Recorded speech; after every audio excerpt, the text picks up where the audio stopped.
Nous sommes le 23 mai 1951.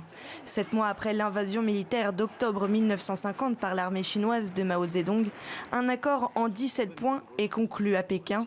Le Tibet intègre officiellement la République populaire de Chine. C'était il y a 70 ans. S'il est assuré sur le papier que la région maintient l'indépendance acquise depuis 1912 et que sa religion, le bouddhisme, sera respectée, la réalité est tout autre sur le terrain. La conversion au communisme se fait à marche forcée et les exactions des troupes chinoises perdurent.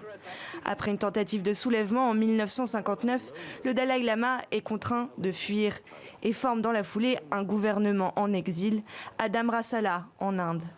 Sur place, une véritable chape de plomb s'abat alors sur les populations pendant des décennies.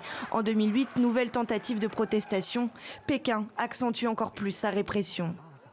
Aujourd'hui encore, Lhasa, ville historique et sacrée du Dalai Lama, porte les stigmates de la main de fer chinoise. Caméras de surveillance, propagande communiste, déportation d'opposants, l'administration tibétaine tire la sonnette d'alarme.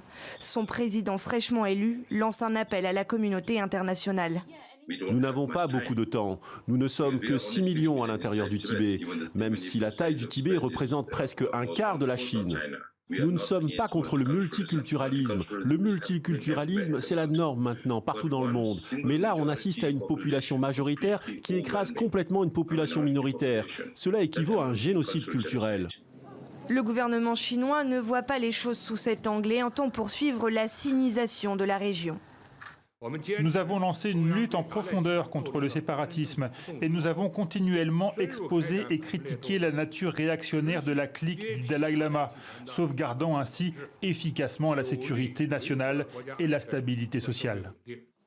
Selon un rapport de l'ONG américaine Jamestown publié en septembre dernier, des centaines de Tibétains seraient aujourd'hui contraints à des travaux forcés, des accusations réfutées par Pékin.